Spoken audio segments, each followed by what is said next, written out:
Dorothy lived in the midst of the great Kansas prairies, with Uncle Henry, who was a farmer, and Aunt Em, who was the farmer's wife. Their house was small, for the lumber to build it had to be carried by wagon many miles.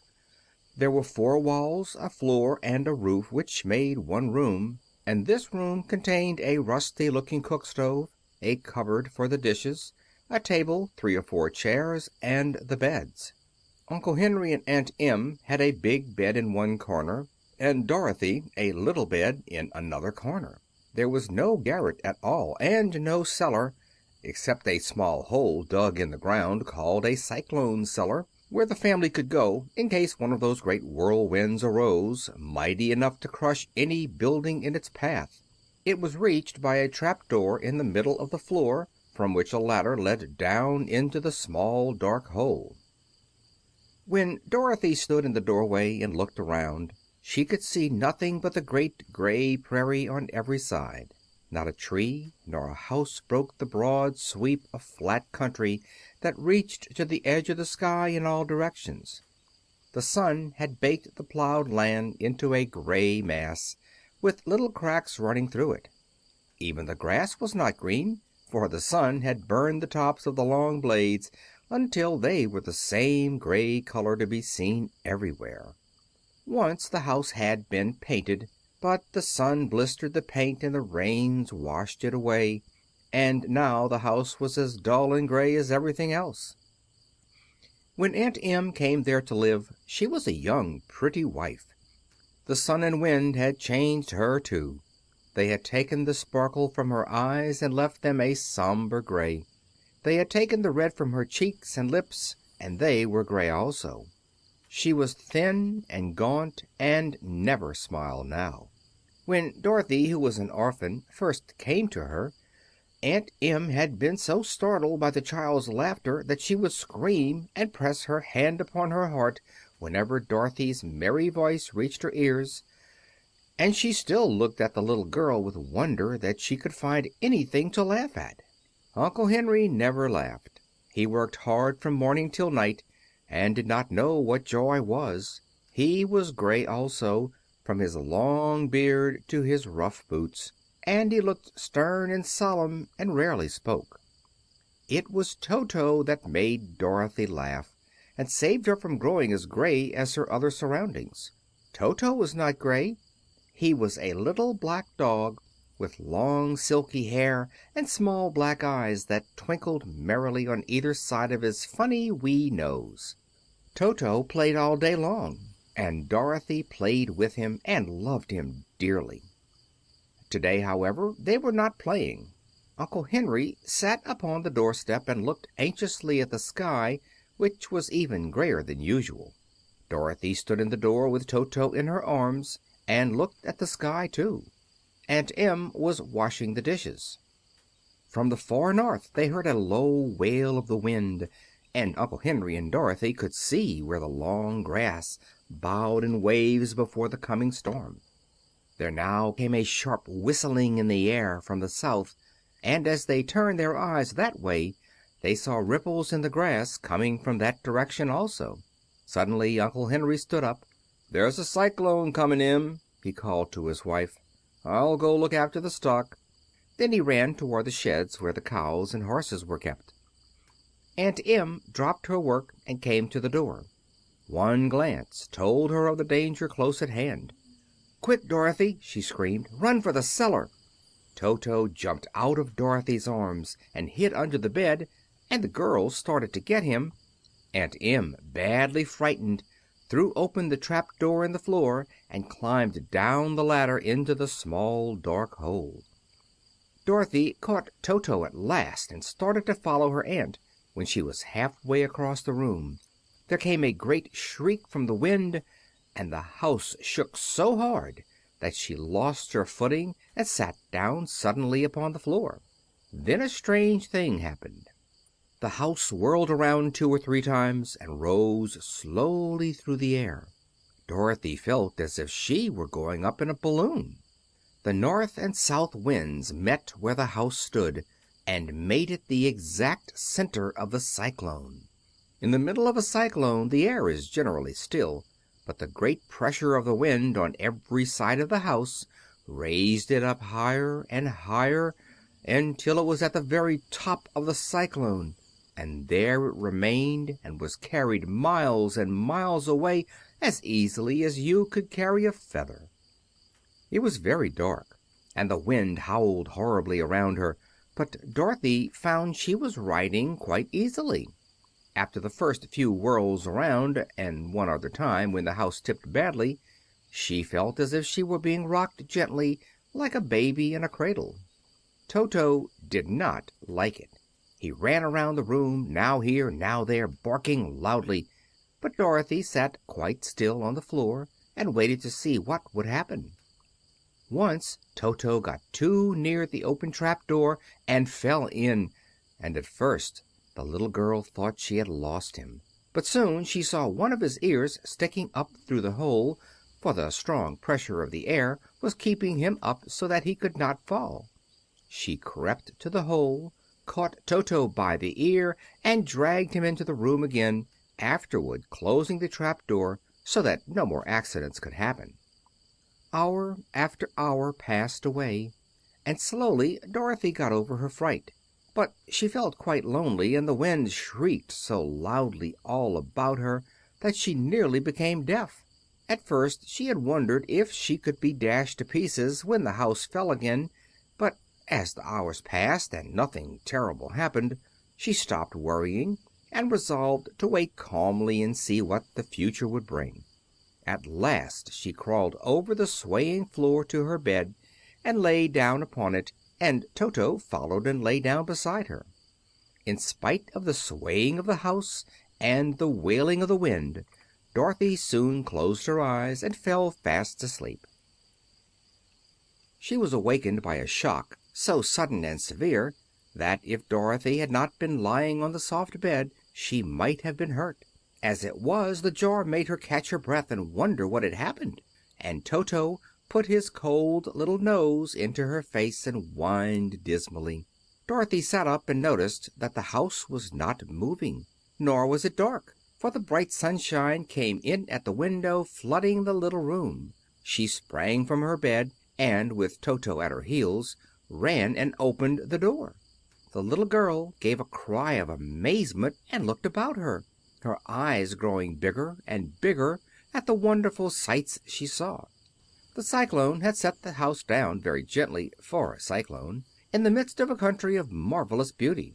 There were lovely patches of greensward all about, with stately trees bearing rich and luscious fruits. Banks of gorgeous flowers were on every hand, and birds with rare and brilliant plumage sang and fluttered in the trees and bushes. A little way off was a small brook, rushing and sparkling along between green banks, and murmuring in a voice very grateful to a little girl who had lived so long on the dry, gray prairies.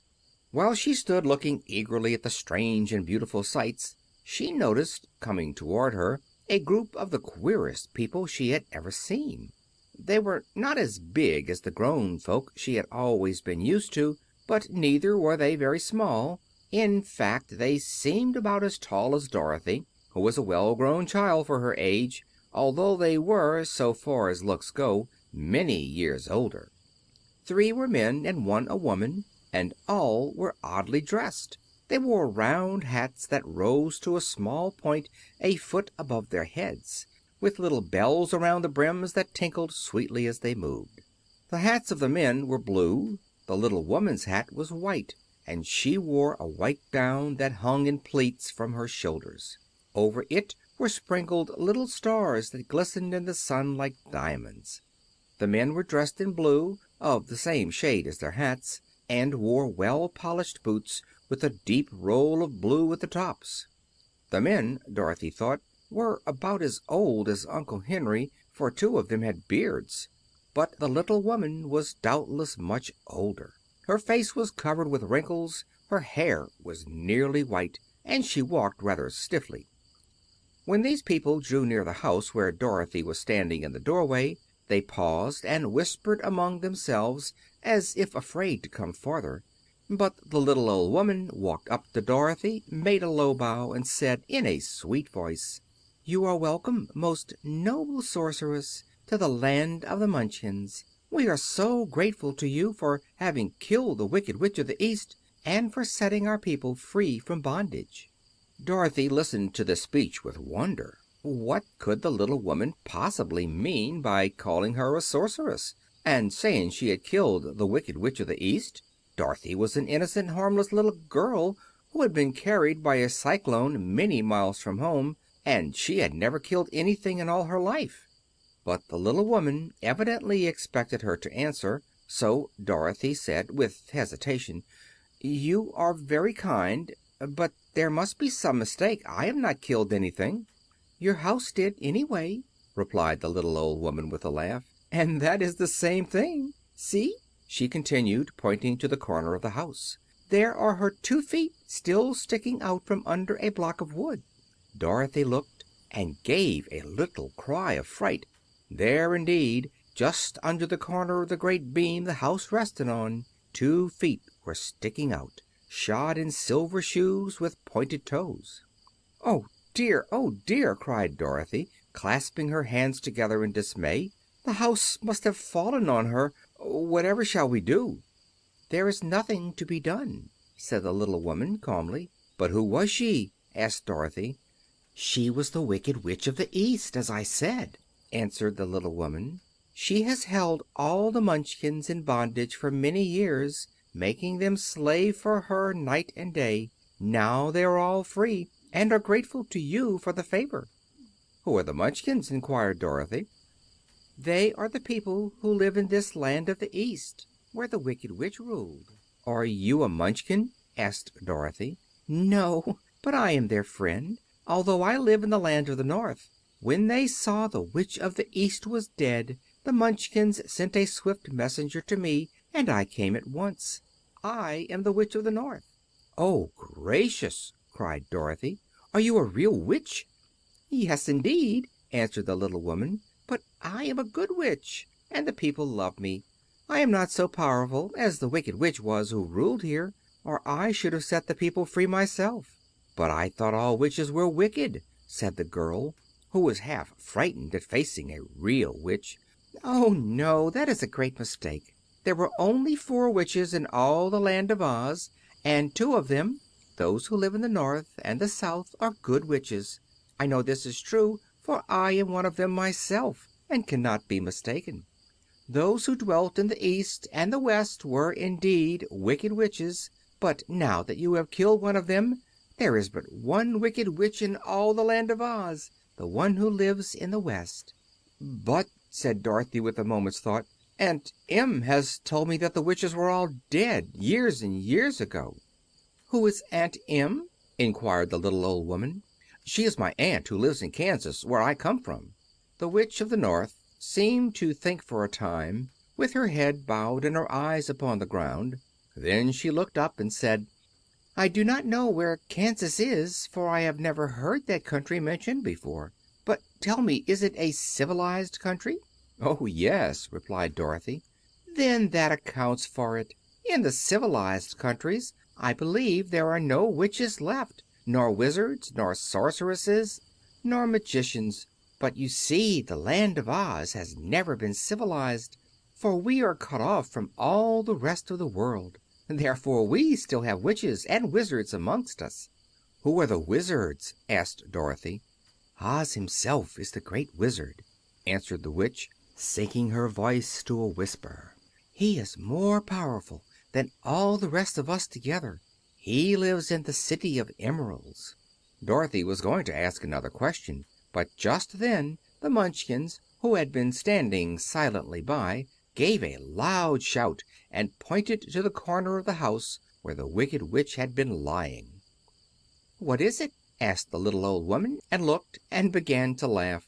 The feet of the dead witch had disappeared entirely, and nothing was left but the silver shoes.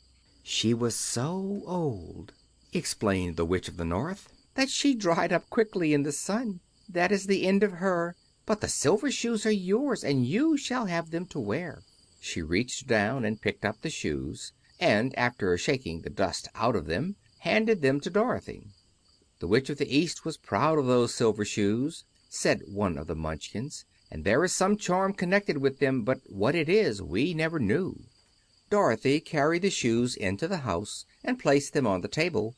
Then she came out again to the Munchkins and said, "I am anxious to get back to my aunt and uncle, for I am sure they will worry about me. Can you help me find my way?" The Munchkins and the Witch first looked at one another, and then at Dorothy, and then shook their heads. "At the east, not far from here," said one, "there is a great desert, and no one could live to cross it." "It is the same at the south," said another, "for I have been there and seen it. The south is the country of the Quadlings." "I am told," said the third man, "that it is the same at the west, and that country where the Winkies live is ruled by the Wicked Witch of the West, who would make you her slave if you passed her way." "The north is my home," said the old lady, "and at its edge is the same great desert that surrounds this Land of Oz. I'm afraid, my dear, you will have to live with us." Dorothy began to sob at this, for she felt lonely among all these strange people. Her tears seemed to grieve the kind-hearted Munchkins, for they immediately took out their handkerchiefs and began to weep also. As for the little old woman, she took off her cap and balanced the point on the end of her nose while she counted 1, 2, 3 in a solemn voice. At once the cap changed to a slate, on which was written in big white chalk marks, "Let Dorothy go to the City of Emeralds." The little old woman took the slate from her nose, and having read the words on it, asked, "Is your name Dorothy, my dear?" "Yes," answered the child, looking up and drying her tears. "Then you must go to the City of Emeralds. Perhaps Oz will help you." "Where is this city?" asked Dorothy. "It is exactly in the center of the country, and is ruled by Oz, the great Wizard I told you of." "Is he a good man?" inquired the girl anxiously. "He is a good wizard. Whether he is a man or not I cannot tell you, for I have never seen him." "How can I get there?" asked Dorothy. "You must walk. It is a long journey through a country that is sometimes pleasant and sometimes dark and terrible. However, I will use all the magic arts I know of to keep you from harm." "Won't you go with me?" pleaded the girl, who had begun to look upon the little old woman as her only friend. "No, I cannot do that," she replied, "but I will give you my kiss, and no one will dare injure a person who has been kissed by the Witch of the North." She came close to Dorothy and kissed her gently on the forehead. Where her lips touched the girl they left a round, shining mark, as Dorothy found out soon after. "The road to the City of Emeralds is paved with yellow brick," said the Witch, "so you cannot miss it. When you get to Oz, do not be afraid of him, but tell your story and ask him to help you. Goodbye, my dear." The three Munchkins bowed low to her and wished her a pleasant journey, after which they walked away through the trees. The Witch gave Dorothy a friendly little nod, whirled around on her left heel 3 times, and straightway disappeared, much to the surprise of little Toto, who barked after her loudly enough when she was gone, because he had been afraid even to growl while she stood by. But Dorothy, knowing her to be a witch, had expected her to disappear in just that way, and was not surprised in the least.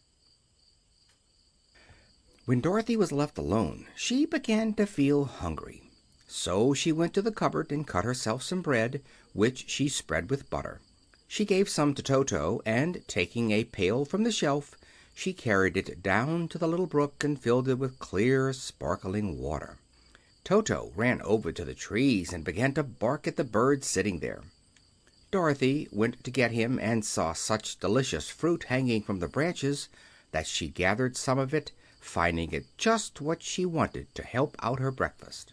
Then she went back to the house, and having helped herself and Toto to a good drink of cool, clear water, she set about making ready for the journey to the City of Emeralds.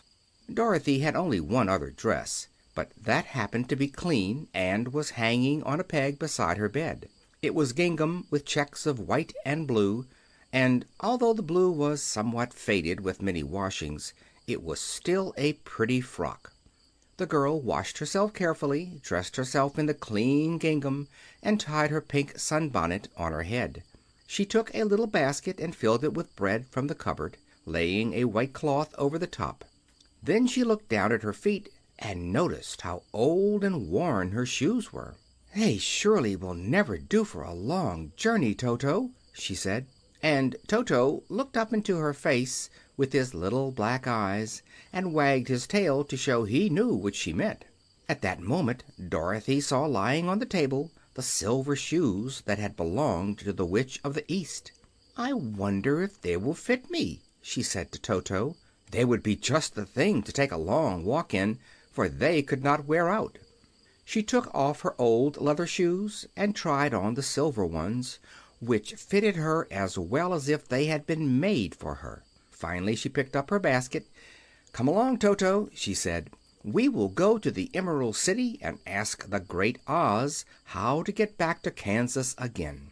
She closed the door, locked it, and put the key carefully in the pocket of her dress. And so, with Toto trotting along soberly behind her, she started on her journey. There were several roads near by, but it did not take her long to find the one paved with yellow bricks.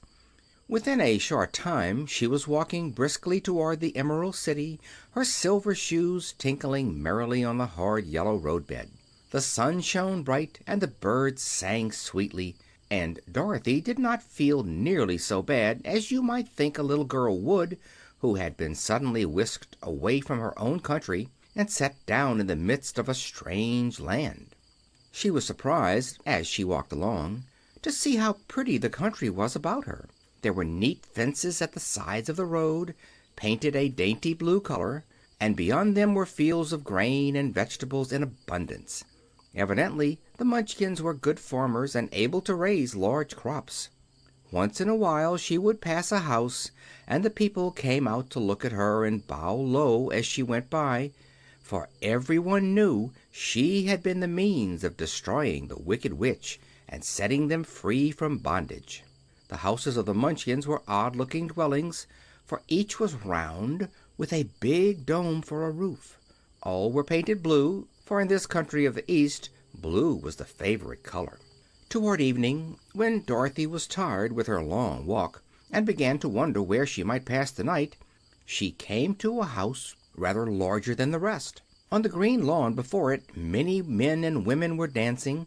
5 little fiddlers played as loudly as possible, and the people were laughing and singing, while a big table nearby was loaded with delicious fruits and nuts, pies and cakes, and many other good things to eat. The people greeted Dorothy kindly and invited her to supper and to pass the night with them, for this was the home of one of the richest Munchkins in the land, and his friends were gathered with him to celebrate their freedom from the bondage of the Wicked Witch. Dorothy ate a hearty supper and was waited upon by the rich Munchkin himself, whose name was Boq.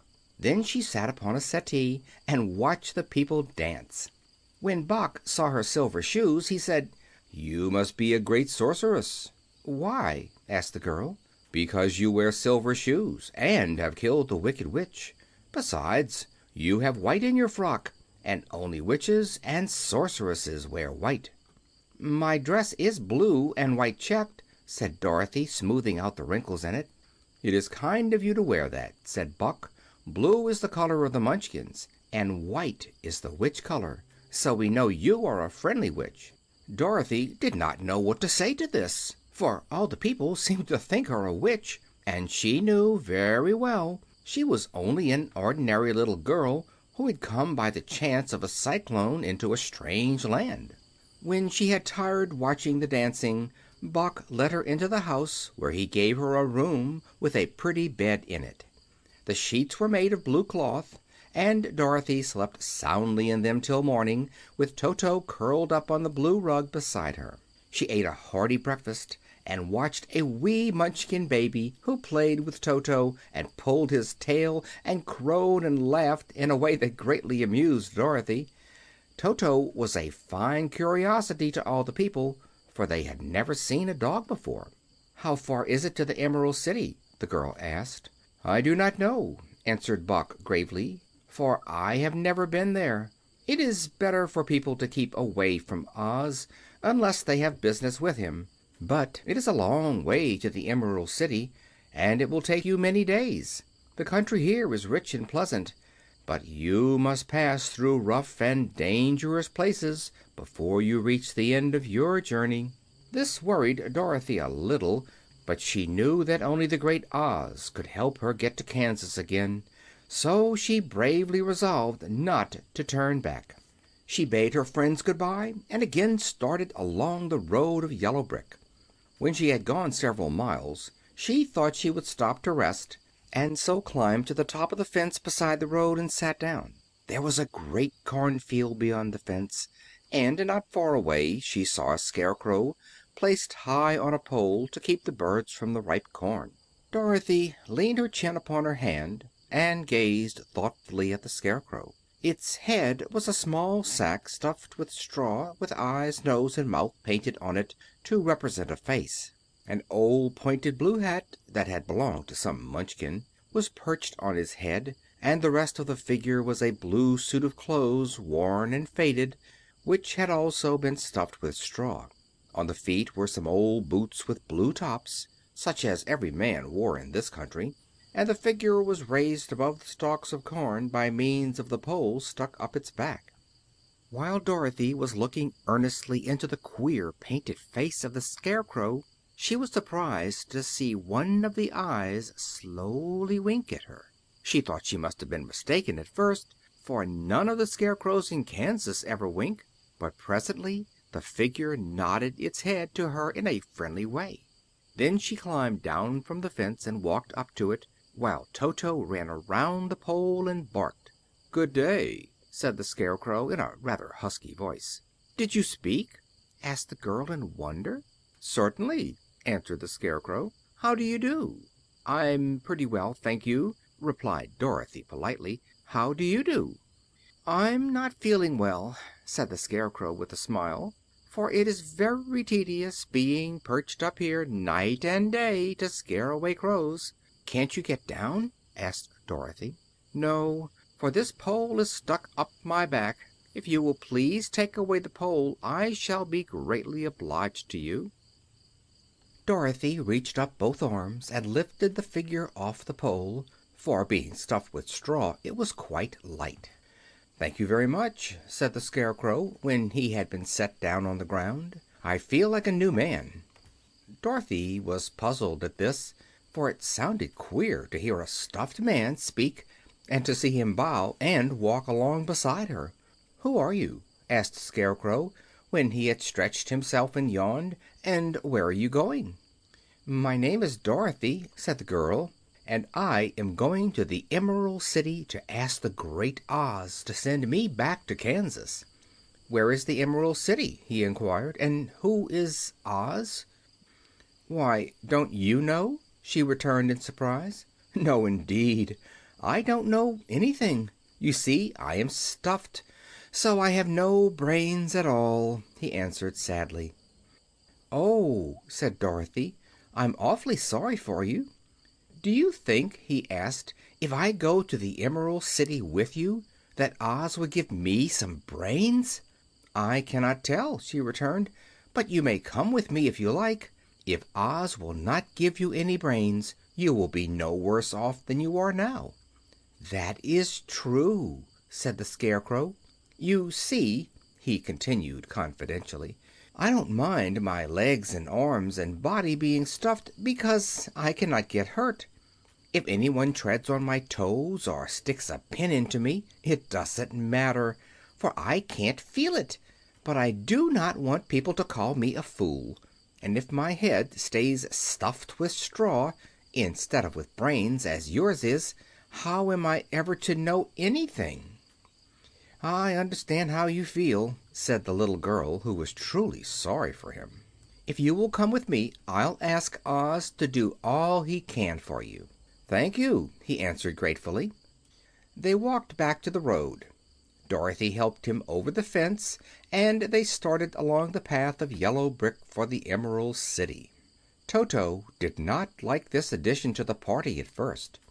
He smelled around the stuffed man as if he suspected there might be a nest of rats in the straw, and he often growled in an unfriendly way at the Scarecrow.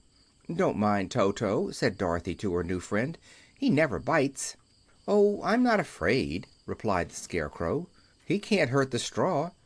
Do let me carry that basket for you. I shall not mind it, for I can't get tired. I'll tell you a secret," he continued, as he walked along. "There is only one thing in the world I am afraid of." "What is that?" asked Dorothy. "The Munchkin farmer who made you?" "No," answered the Scarecrow. "It is a lighted match." After a few hours the road began to be rough, and the walking grew so difficult that the Scarecrow often stumbled over the yellow bricks, which were here very uneven. Sometimes, indeed, they were broken or missing altogether, leaving holes that Toto jumped across and Dorothy walked around.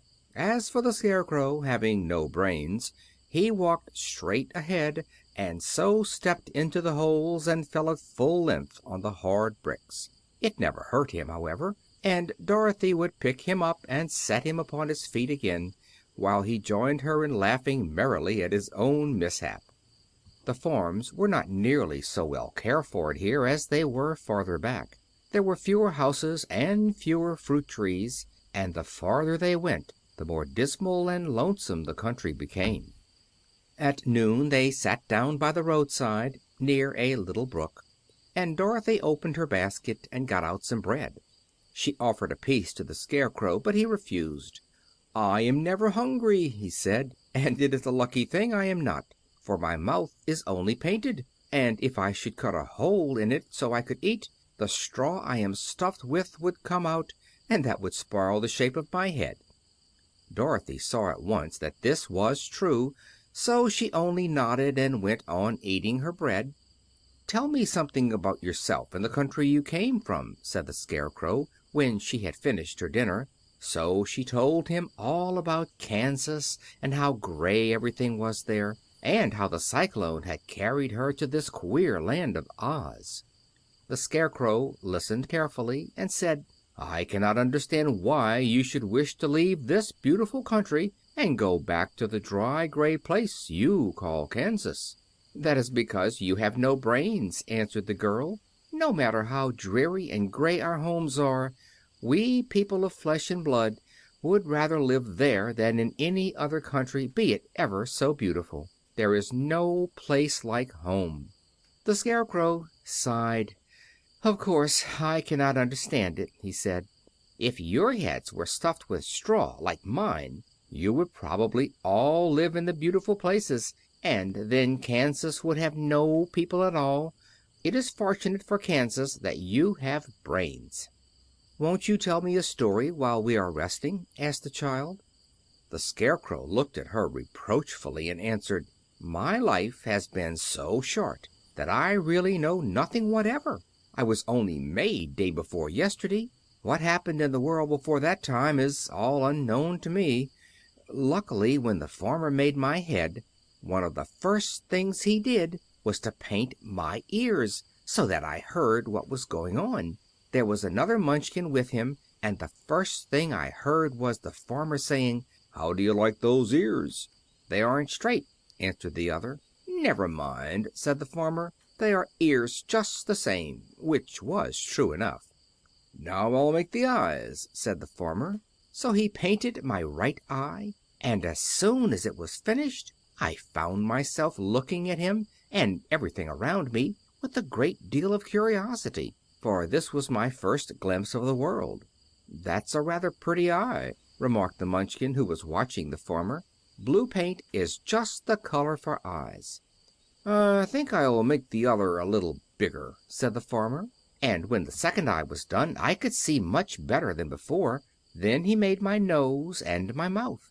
But I did not speak, because at that time I didn't know what a mouth was for. I had the fun of watching them make my body and my arms and legs, and when they fastened on my head at last I felt very proud, for I thought I was just as good a man as anyone." "This fellow will scare the crows fast enough," said the farmer. He looks just like a man." "Why, he is a man," said the other, and I quite agreed with him. The farmer carried me under his arm to the cornfield, and set me up on a tall stick where you found me. He and his friend soon after walked away and left me alone. I did not like to be deserted this way, so I tried to walk after them, but my feet would not touch the ground, and I was forced to stay on that pole.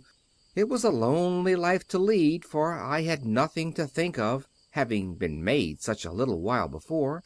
Many crows and other birds flew into the cornfield, but as soon as they saw me they flew away again, thinking I was a Munchkin, and this pleased me and made me feel that I was quite an important person.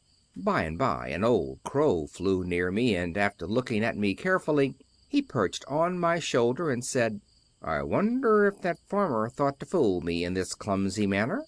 Any crow of sense could see that you were only stuffed with straw."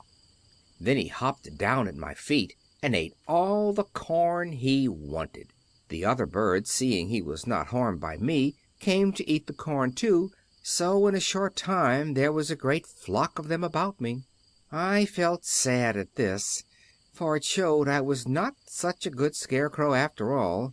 But the old crow comforted me, saying, "If you only had brains in your head you would be as good a man as any of them, and a better man than some of them. Brains are the only thing worth having in this world, no matter whether one is a crow or a man." After the crows had gone I thought this over, and decided I would try hard to get some brains. By good luck you came along and pulled me off the stake, and from what you say I am sure the great Oz will give me brains as soon as we get to the Emerald City. "I hope so," said Dorothy earnestly, "since you seem anxious to have them." "Oh, yes, I am anxious," returned the Scarecrow. "It is such an uncomfortable feeling to know one is a fool." "Well," said the girl, "let us go," and she handed the basket to the Scarecrow. There were no fences at all by the roadside now, and the land was rough and untilled. Toward evening they came to a great forest, where the trees grew so big and close together that their branches met over the road of yellow brick. It was almost dark under the trees, for the branches shut out the daylight, but the travelers did not stop and went on into the forest. "If this road goes in, it must come out," said the Scarecrow, "and as the Emerald City is at the other end of the road, we must go wherever it leads us." "Anyone would know that," said Dorothy. "Certainly; that is why I know it," returned the Scarecrow. "If it required brains to figure it out, I never should have said it."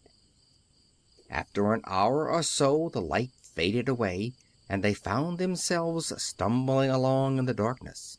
Dorothy could not see at all, but Toto could, for some dogs see very well in the dark, and the Scarecrow declared he could see as well as by day. So she took hold of his arm and managed to get along fairly well. "If you see any house or any place where we can pass the night," she said, "you must tell me, for it is very uncomfortable walking in the dark." Soon after the Scarecrow stopped. "I see a little cottage at the right of us," he said, "built of logs and branches. Shall we go there?" "Yes, indeed," answered the child. "I am all tired out." So the Scarecrow led her through the trees until they reached the cottage, and Dorothy entered and found a bed of dried leaves in one corner. She lay down at once, and with Toto beside her soon fell into a sound sleep. The Scarecrow, who was never tired, stood up in another corner and waited patiently until morning came. When Dorothy awoke the sun was shining through the trees, and Toto had long been out chasing birds around him and squirrels. She sat up and looked around her, Scarecrow still standing patiently in his corner, waiting for her. "We must go and search for water," she said to him. "Why do you want water?" he asked. "To wash my face clean after the dust of the road, and to drink, so the dry bread will not stick in my throat." "It must be inconvenient to be made of flesh," said the Scarecrow thoughtfully, "for you must sleep and eat and drink. However, you have brains, and it is worth a lot of bother to be able to think properly."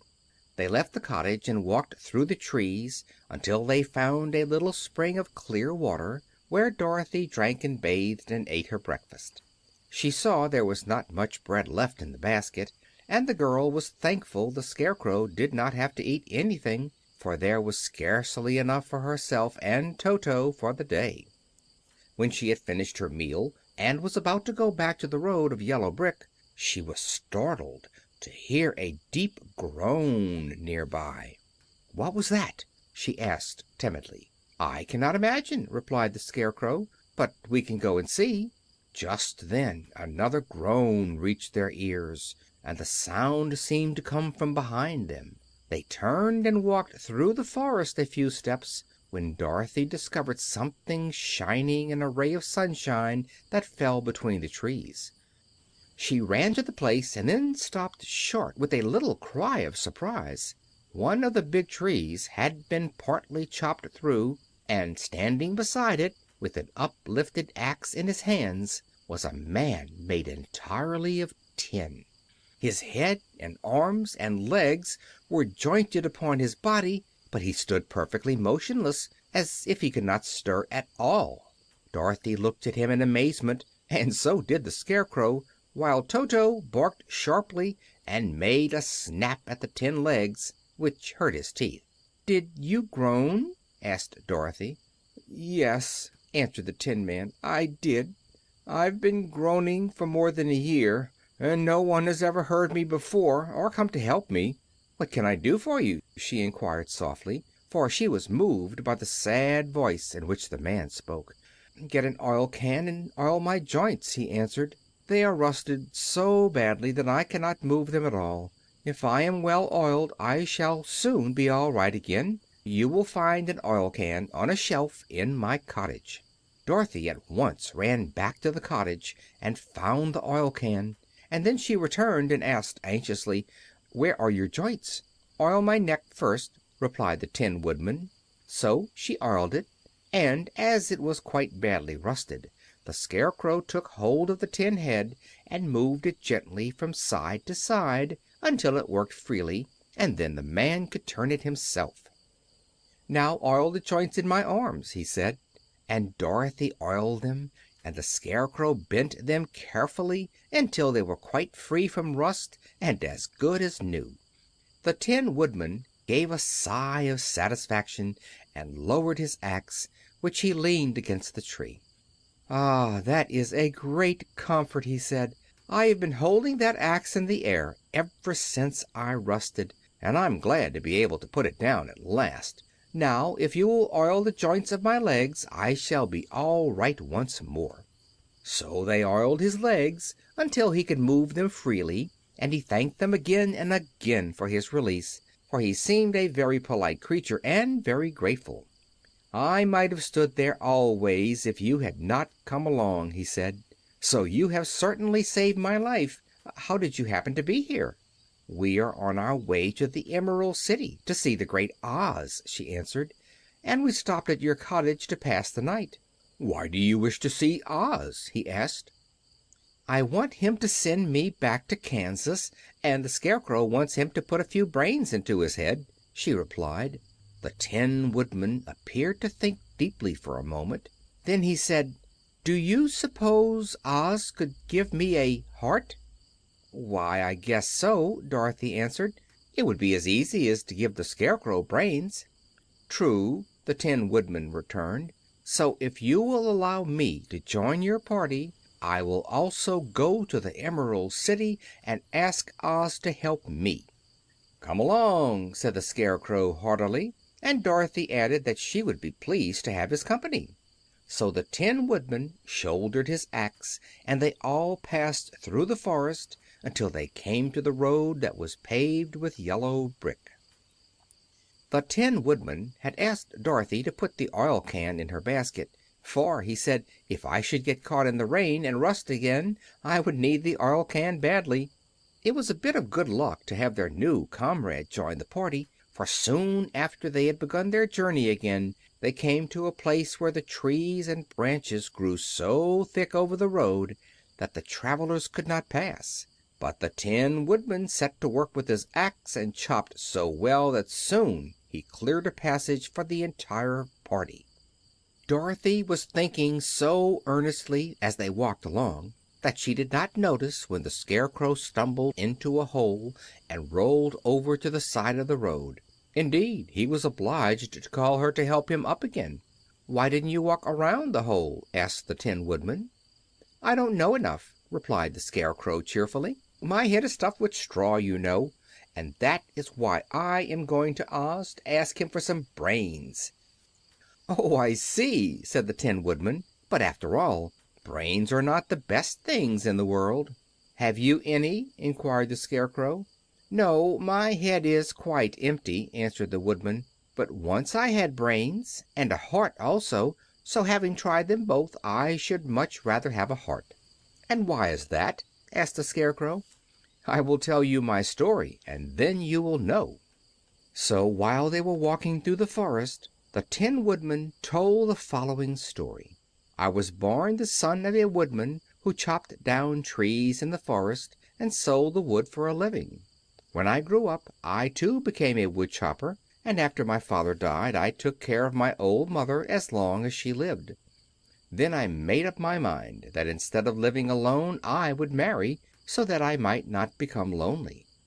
There was one of the Munchkin girls who was so beautiful that I soon grew to love her with all my heart.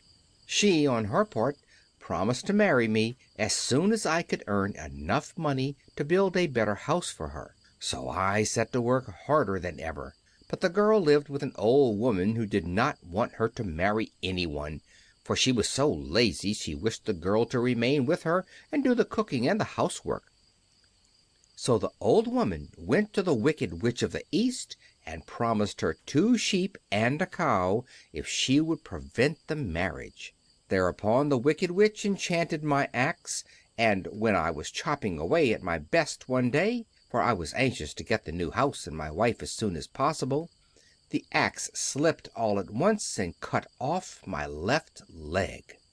This at first seemed a great misfortune, for I knew a one-legged man could not do very well as a wood chopper. So I went to a tinsmith and had him make me a new leg out of tin. The leg worked very well once I was used to it. But my action angered the Wicked Witch of the East, for she had promised the old woman I should not marry the pretty Munchkin girl. When I began chopping again, my axe slipped and cut off my right leg. Again I went to the tinsmith, and again he made me a leg out of tin. After this the enchanted axe cut off my arms one after the other, but nothing daunted, I had them replaced with tin ones.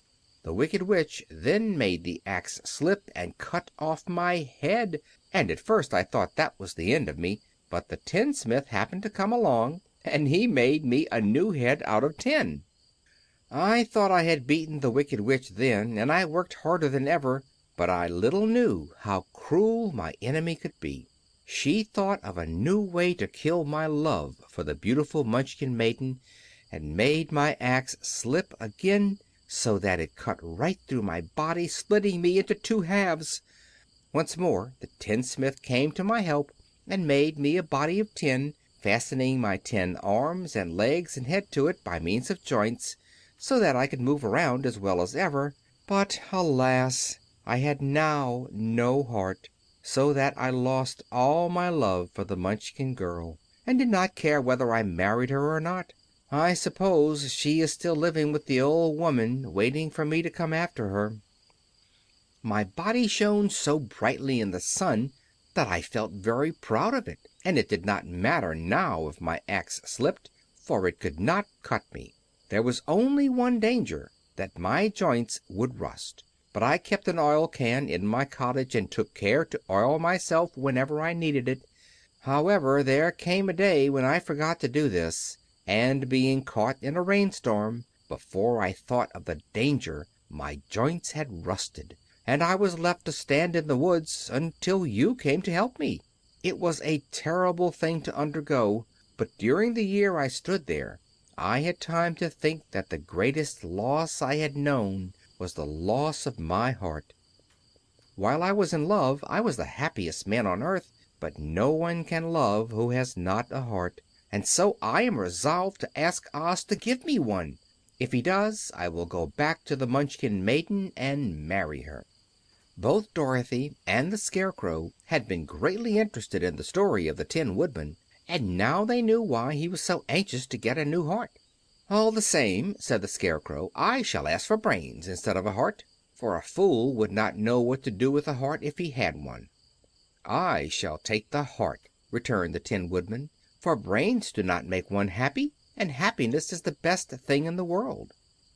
Dorothy did not say anything, for she was puzzled to know which of her two friends was right, and she decided if she could only get back to Kansas and Aunt Em, it did not matter so much whether the Woodman had no brains and the Scarecrow no heart, or each got what he wanted. What worried her most was that the bread was nearly gone, and another meal for herself and Toto would empty the basket. To be sure, neither the Woodman nor the Scarecrow ever ate anything, but she was not made of tin or straw, and could not live unless she was fed.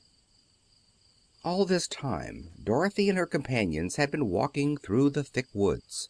The road was paved with yellow brick, but these were much covered by dried branches and dead leaves from trees, and the walking was not at all good. There were few birds in this part of the forest, for birds love the open country where there is plenty of sunshine. But now and then there came a deep growl from some wild animal hidden among the trees. These sounds made the little girl's heart beat fast, for she did not know what made them. But Toto knew, and he walked close to Dorothy's side and did not even bark in return. "How long will it be," the child asked of the Tin Woodman, "before we are out of the forest?" "I cannot tell," was the answer, "for I have never been to the Emerald City. But my father went there once when I was a boy, and he said it was a long journey through a dangerous country, although nearer to the city where Oz dwells. The country is beautiful. But I am not afraid, so long as I have my oil can, and nothing can hurt the Scarecrow while you bear upon your forehead the mark of the Good Witch's kiss, and that will protect you from harm." "But Toto," said the girl anxiously, "what will protect him?" "We must protect him ourselves if he is in danger," replied the Tin Woodman.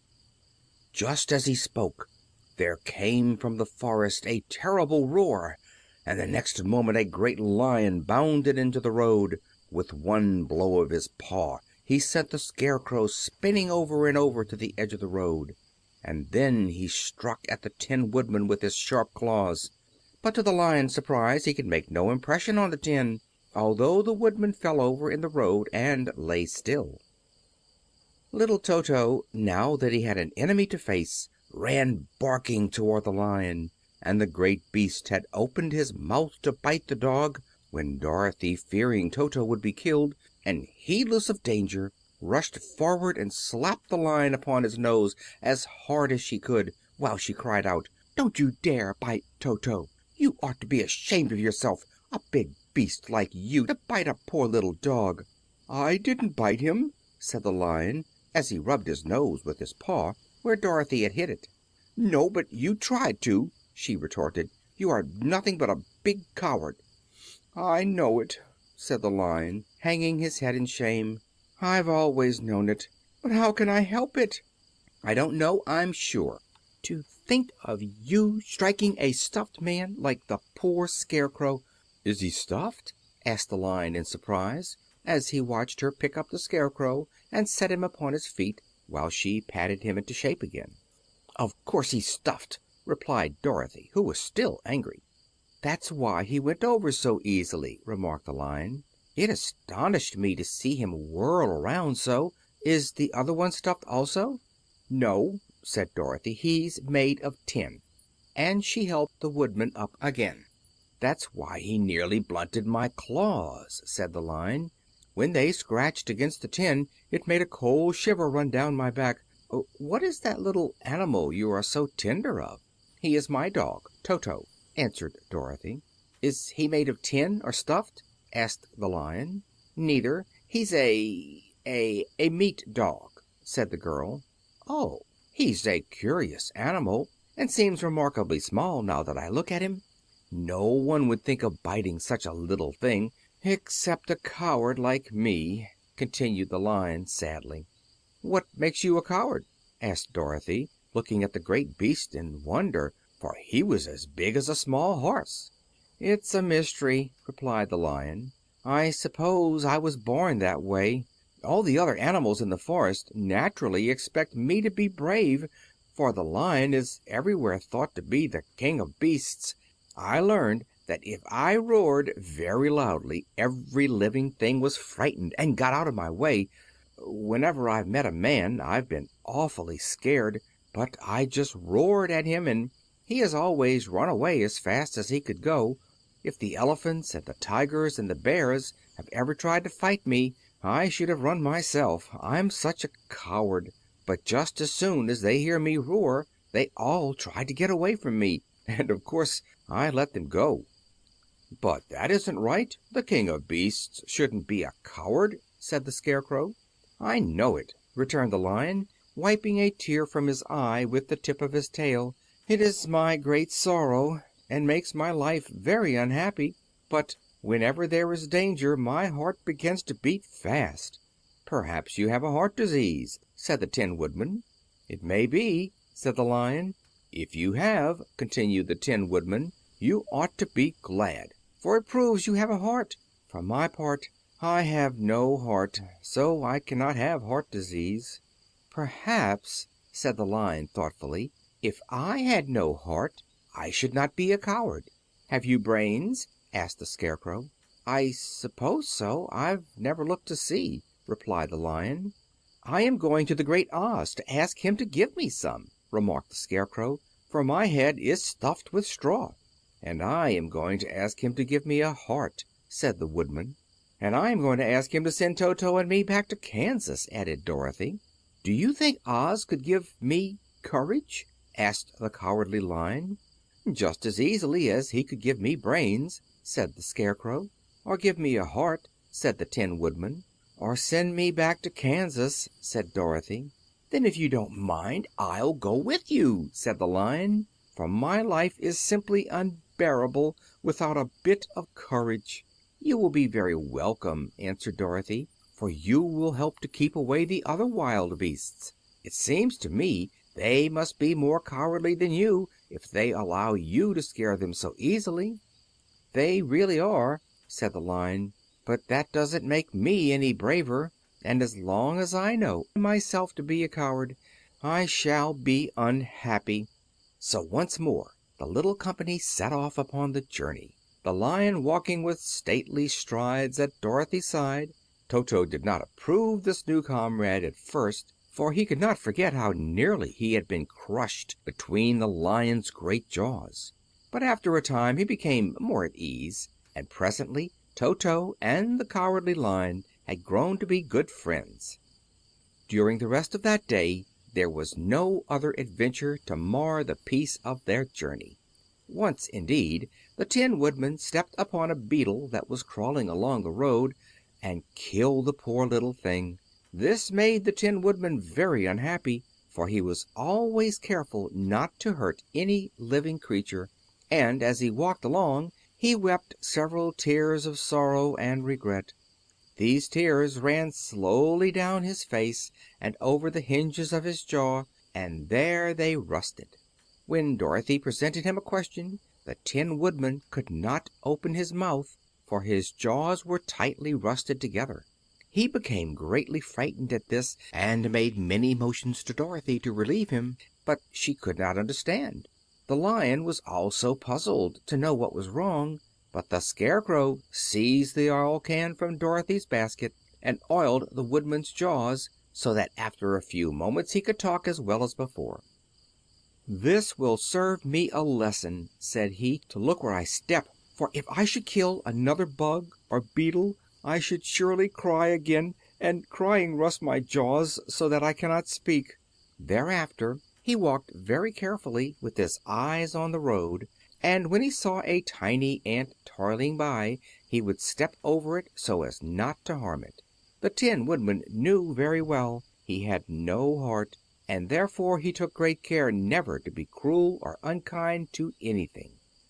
"You people with hearts," he said, "have something to guide you, and need never do wrong. But I have no heart, and so I must be very careful. When Oz gives me a heart, of course, I needn't mind so much."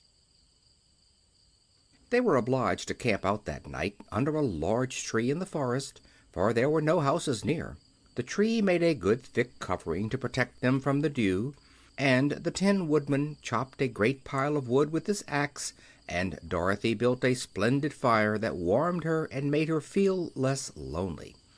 She and Toto ate the last of their bread, and now she did not know what they would do for breakfast. "If you wish," said the Lion, "I will go into the forest and kill a deer for you.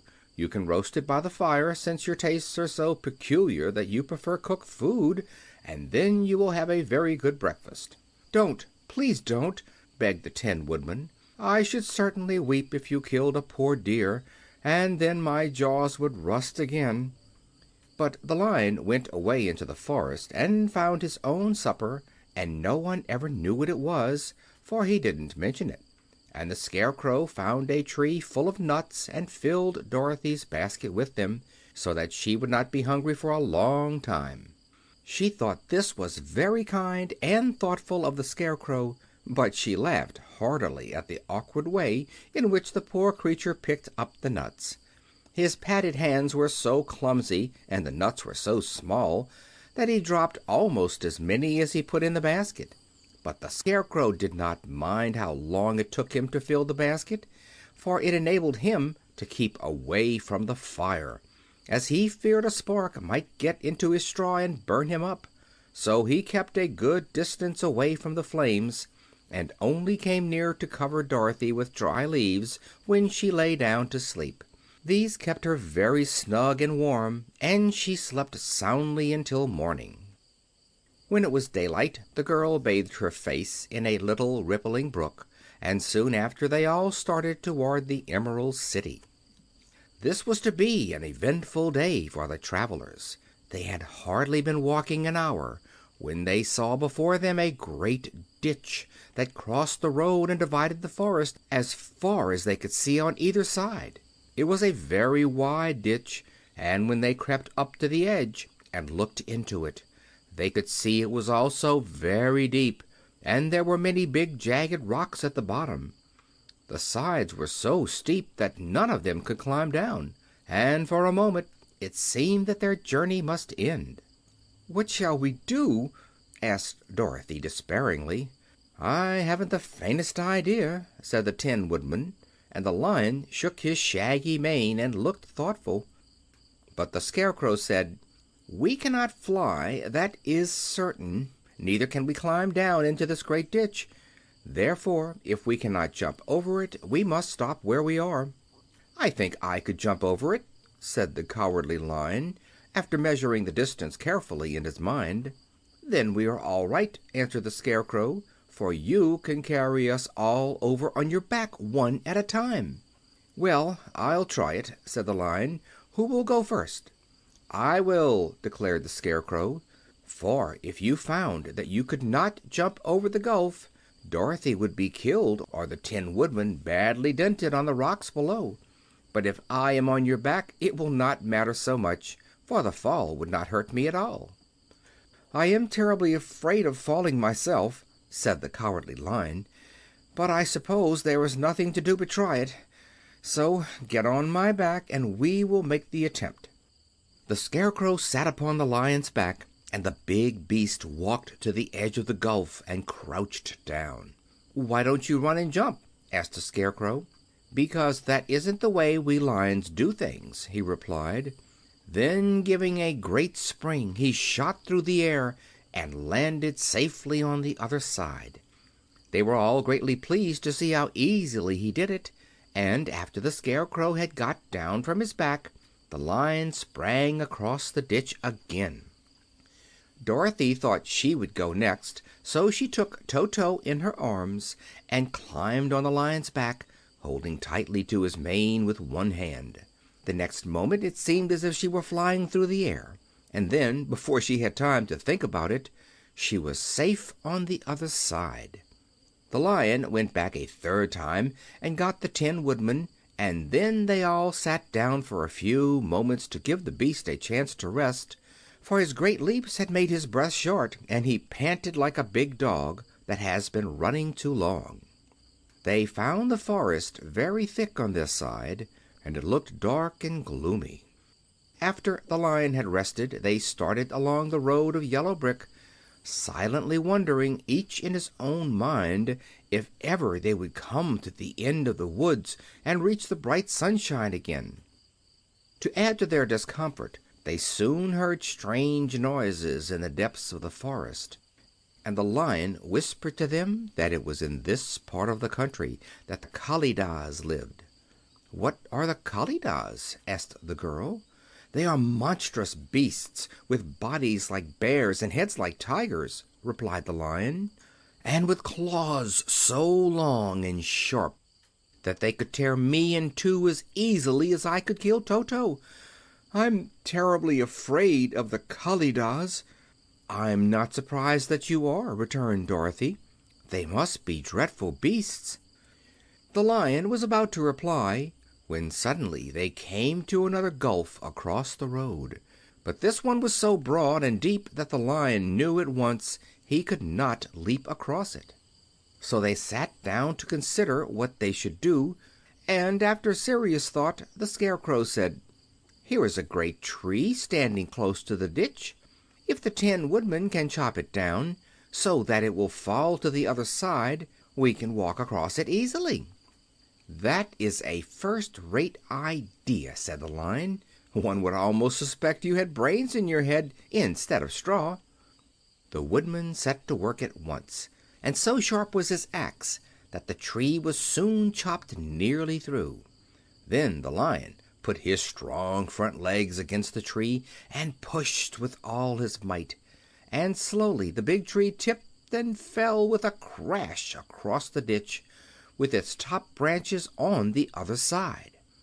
They had just started to cross this queer bridge when a sharp growl made them all look up, and to their horror they saw running toward them two great beasts with bodies like bears and heads like tigers. "They are the Kalidahs," said the Cowardly Lion, beginning to tremble. "Quick!" cried the Scarecrow, "let us cross over." So Dorothy went first, holding Toto in her arms.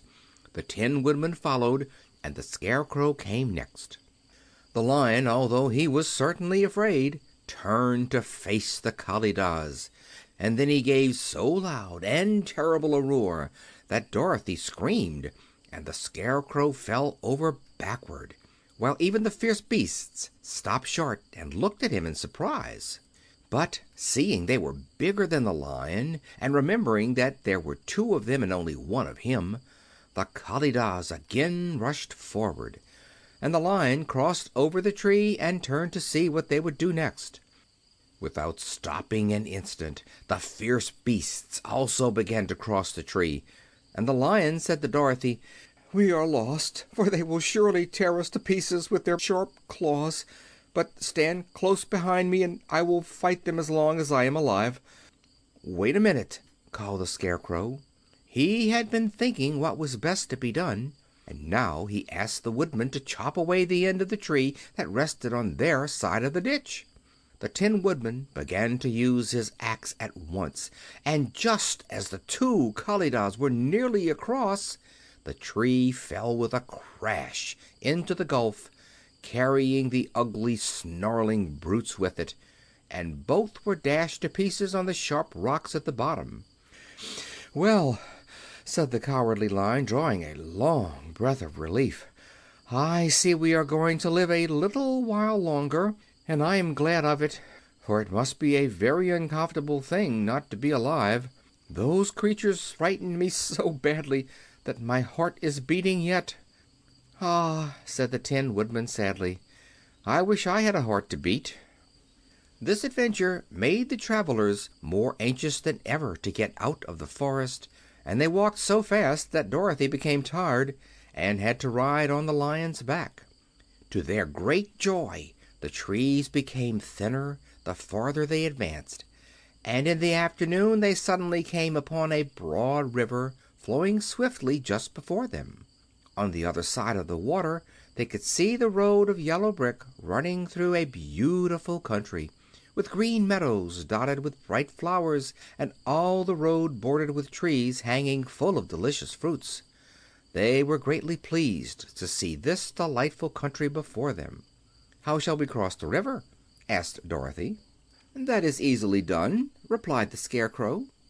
"The Tin Woodman must build us a raft so we can float to the other side." So the Woodman took his axe and began to chop down small trees to make a raft, and while he was busy at this the Scarecrow found on the river bank a tree full of fine fruit.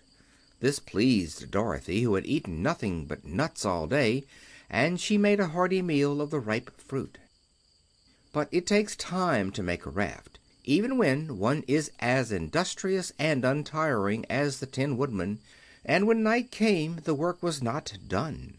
So they found a cozy place under the trees, where they slept well until the morning, and Dorothy dreamed of the Emerald City and of the Good Wizard of Oz, who would soon send her back to her own home again.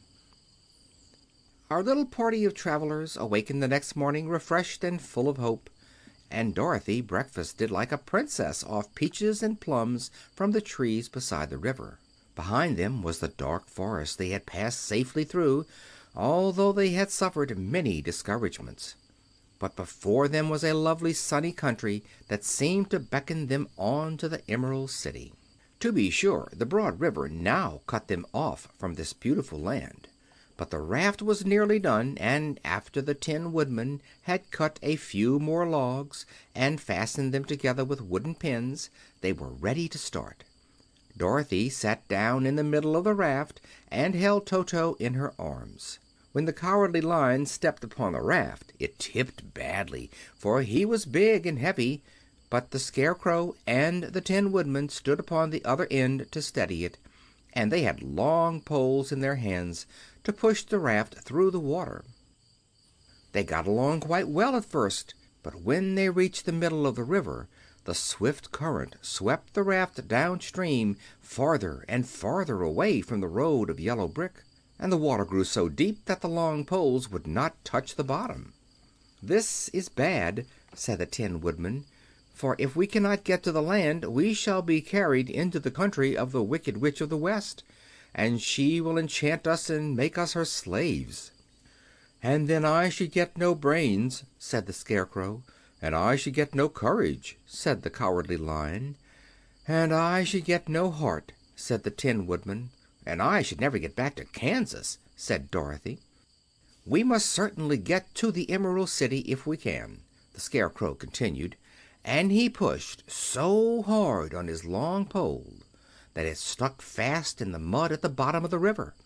Then, before he could pull it out again or let go, the raft was swept away, and the poor Scarecrow left clinging to the pole in the middle of the river. "Goodbye," he called after them, and they were very sorry to leave him. Indeed, the Tin Woodman began to cry, but fortunately remembered that he might rust, and so dried his tears on Dorothy's apron. Of course, this was a bad thing for the Scarecrow. "I am now worse off than when I first met Dorothy," he thought. "Then I was stuck on a pole in a cornfield, where I could make believe scare the crows at any rate. But surely there is no use for a Scarecrow stuck on a pole in the middle of a river. I am afraid I shall never have any brains after all." Down the stream the raft floated, and the poor Scarecrow was left far behind. Then the Lion said, "Something must be done to save us. I think I can swim to the shore and pull the raft after me, if you will only hold fast to the tip of my tail." So he sprang into the water, and the Tin Woodman caught fast hold of his tail. Then the Lion began to swim with all his might toward the shore. It was hard work, although he was so big, but by and by they were drawn out of the current, and then Dorothy took the Tin Woodman's long pole and helped push the raft to the land. They were all tired out when they reached the shore at last, and stepped off upon the pretty green grass, and they also knew that the stream had carried them a long way past the road of yellow brick that led to the Emerald City. "What shall we do now?" asked the Tin Woodman, as the Lion lay down on the grass to let the sun dry him. "We must get back to the road in some way," said Dorothy. "The best plan will be to walk along the river bank until we come to the road again," remarked the Lion. So when they were rested, Dorothy picked up her basket, and they started along the grassy bank to the road from which the river had carried them. It was a lovely country, with plenty of flowers and fruit trees and sunshine to cheer them, and had they not felt so sorry for the poor Scarecrow, they could have been very happy. They walked along as fast as they could, Dorothy only stopping once to pick a beautiful flower, and after a time the Tin Woodman cried out, "Look!" Then they all looked at the river and saw the Scarecrow perched upon his pole in the middle of the water, looking very lonely and sad. "What can we do to save him?" asked Dorothy. The Lion and the Woodman both shook their heads, for they did not know, so they sat down upon the bank and gazed wistfully at the Scarecrow until a Stork flew by, who, upon seeing them, stopped to rest at the water's edge. "Who are you, and where are you going?" asked the Stork. "I am Dorothy," answered the girl, "and these are my friends, the Tin Woodman and the Cowardly Lion, and we are going to the Emerald City." "This isn't the road," said the Stork, as she twisted her long neck and looked sharply at the queer party. "I know it," returned Dorothy, "but we have lost the Scarecrow and are wondering how we shall get him again." "Where is he?" asked the Stork. "Over there, in the river," answered the little girl. "If he wasn't so big and heavy, I would get him for you," remarked the Stork. "He isn't heavy a bit," said Dorothy eagerly, "for he is stuffed with straw. And if you will bring him back to us, we shall thank you ever and ever so much." "Well, I'll try," said the Stork, "but if I find he is too heavy to carry, I shall have to drop him in the river again." So the big bird flew into the air and over the water till she came to where the Scarecrow was perched upon his pole. Then the Stork, with her great claws, grabbed the Scarecrow by the arm and carried him up into the air and back to the bank, where Dorothy and the Lion and the Tin Woodman and Toto were sitting. When the Scarecrow found himself among his friends again, he was so happy that he hugged them all, even the Lion and Toto. And as they walked along he sang "To-de-ri-o-do" at every step, he felt so gay.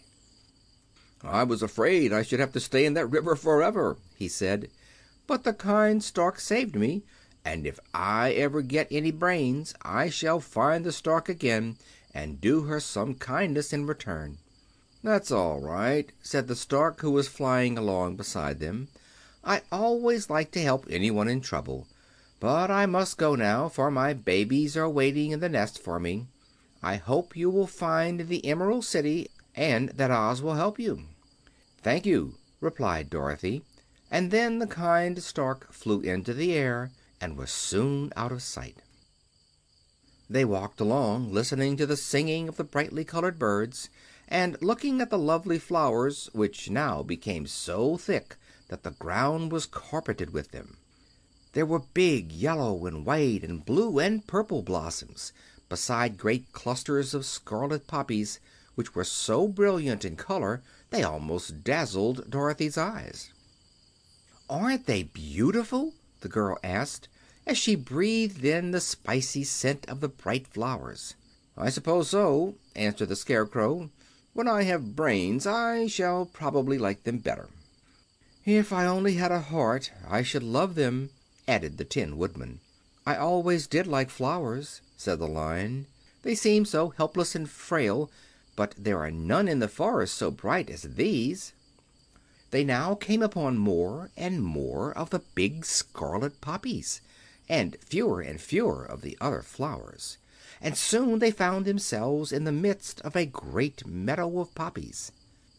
Now, it is well known that when there are many of these flowers together, their odor is so powerful that anyone who breathes it falls asleep.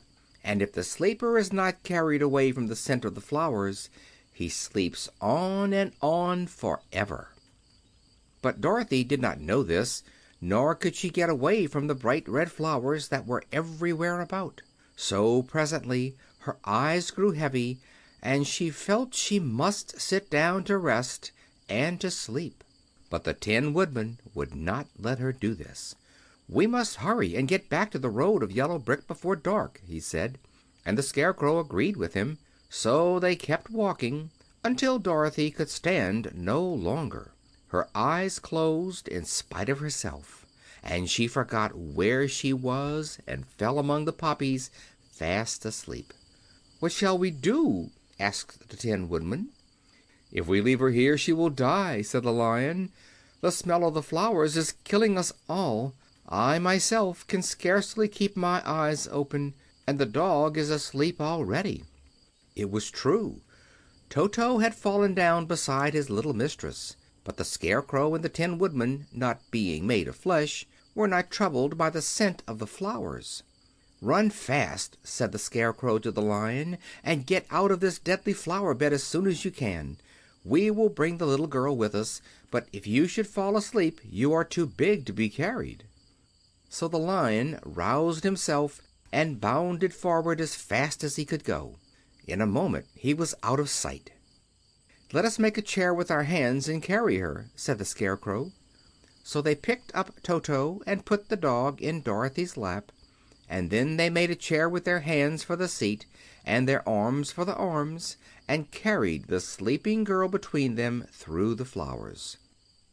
On and on they walked, and it seemed that the great carpet of deadly flowers that surrounded them would never end. They followed the bend of the river, and at last came upon their friend the Lion, lying fast asleep among the poppies.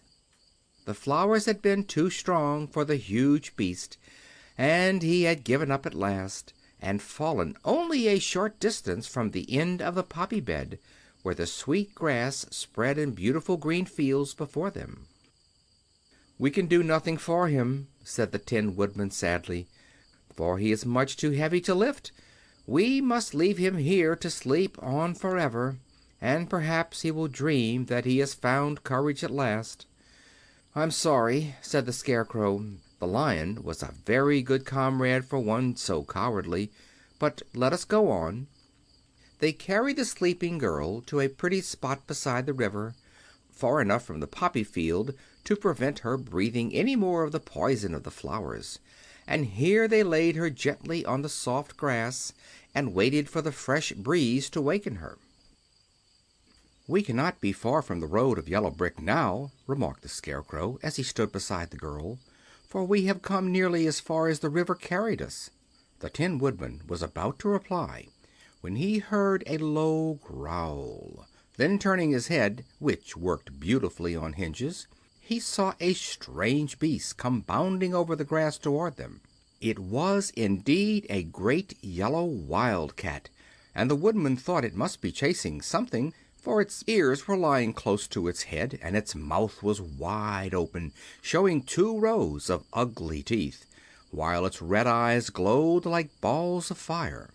As it came nearer, the Tin Woodman saw that running before the beast was a little gray field mouse, and although he had no heart, he knew it was wrong for the wildcat to try to kill such a pretty, harmless creature. So the Woodman raised his axe, and as the wildcat ran by, he gave it a quick blow that cut the beast's head clean off from its body, and it rolled over at his feet in 2 pieces. The field mouse, now that it was freed from its enemy, stopped short, and coming slowly up to the Woodman, it said, in a squeaky little voice, "Oh, thank you ever so much for saving my life." "Don't speak of it, I beg you," replied the Woodman. "I have no heart, you know, so I am careful to help all those who may need a friend, even if it happens to be only a mouse." "Only a mouse!" cried the little animal indignantly. "Why, I am a queen. the queen of all the field mice." "Oh, indeed," said the Woodman, making a bow. "Therefore you have done a great deed, as well as a brave one, in saving my life," added the Queen. At that moment several mice were seen running up as fast as their little legs could carry them, and when they saw their Queen they exclaimed, "Oh, your Majesty, we thought you would be killed. How did you manage to escape the great wildcat?" They all bowed so low to the little Queen that they almost stood on their heads. "This funny Tin Man," she answered, "killed the wildcat and saved my life. So hereafter you must all serve him and obey his slightest wish." "We will!" cried all the mice in a shrill chorus, and then they scampered in all directions, for Toto had awakened from his sleep, and seeing all these mice around him, he gave one bark of delight and jumped right into the middle of the group. Toto had always loved to chase mice when he lived in Kansas, and he saw no harm in it. But the Tin Woodman caught the dog in his arms and held him tight, while he called to the mice, come back, Toto shall not hurt you." At this the Queen of the Mice stuck her head out from underneath a clump of grass and asked in a timid voice, "Are you sure he will not bite us?" "I will not let him," said the Woodman, "so do not be afraid." One by one the mice came creeping back, and Toto did not bark again, although he tried to get out of the Woodman's arms, and would have bitten him had he not known very well he was made of tin. Finally one of the biggest mice spoke. "Is there anything we can do," it asked, "to repay you for saving the life of our Queen?" "Nothing that I know of," answered the Woodman. But the Scarecrow, who had been trying to think but could not because his head was stuffed with straw, said quickly, "Oh, yes, you can save our friend, the Cowardly Lion, who is asleep in the poppy bed." "A lion?" cried the little Queen. "Why, he would eat us all up." "Oh, no," declared the Scarecrow. "This lion is a coward." "Really?" asked the mouse. "He says so himself," answered the Scarecrow, "and he would never hurt anyone who is our friend. If you will help us to save him, I promise that he shall treat you all with kindness." "Very well," said the Queen. "We trust you, but what shall we do?" "Are there many of these mice which call you Queen and are willing to obey you?" "Oh, yes, there are thousands," she replied. "Then send for them all to come here as soon as possible, and let each one bring a long piece of string." The Queen turned to the mice that attended her and told them to go at once and get all her people. As soon as they heard her orders they ran away in every direction as fast as possible. "Now," said the Scarecrow to the Tin Woodman, "you must go to those trees by the riverside and make a truck that will carry the lion." So the Woodman went at once to the trees and began to work, and soon he made a truck out of the limbs of trees, from which he chopped away all the leaves and branches. He fastened it together with wooden pegs and made the four wheels out of short pieces of a big tree trunk. So fast and so well did he work that by the time the mice began to arrive the truck was all ready for them. They came from all directions, and there were thousands of them, big mice and little mice and middle-sized mice, and each one brought a piece of string in his mouth. It was about this time that Dorothy woke from her long sleep and opened her eyes. She was greatly astonished to find herself lying upon the grass, with thousands of mice standing around and looking at her timidly. But the Scarecrow told her about everything, and turning to the dignified little mouse, he said, "Permit me to introduce to you Her Majesty, the Queen." Dorothy nodded gravely, and the Queen made a curtsy, after which she became quite friendly with the little girl. The Scarecrow and the Woodman now began to fasten the mice to the truck, using the strings they had brought. One end of a string was tied around the neck of each mouse and the other end to the truck. Of course the truck was 1,000 times bigger than any of the mice who were to draw it, but when all the mice had been harnessed they were able to pull it quite easily. Even the Scarecrow and the Tin Woodman could sit on it, and were drawn swiftly by their queer little horses to the place where the Lion lay asleep. After a great deal of hard work, for the Lion was heavy, they managed to get him up on the truck. Then the Queen hurriedly gave her people the order to start, for she feared if the mice stayed among the poppies too long they also would fall asleep.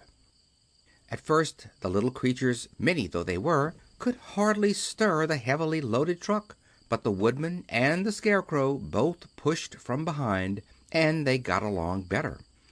Soon they rolled the Lion out of the poppy bed to the green fields, where he could breathe the sweet fresh air again, instead of the poisonous scent of the flowers. Dorothy came to meet them, and thanked the little mice warmly for saving her companion from death. She had grown so fond of the big Lion she was glad he had been rescued. Then the mice were unharnessed from the truck and scampered away through the grass to their homes. The Queen of the Mice was the last to leave. "If ever you need us again," she said, "come out into the field and call, and we shall hear you and come to your assistance. Goodbye." "Goodbye," they all answered, and away the Queen ran, while Dorothy held Toto tightly, lest he should run after her and frighten her. After this they sat down beside the Lion until he should awaken, and the Scarecrow brought Dorothy some fruit from a tree near by, which she ate for her dinner.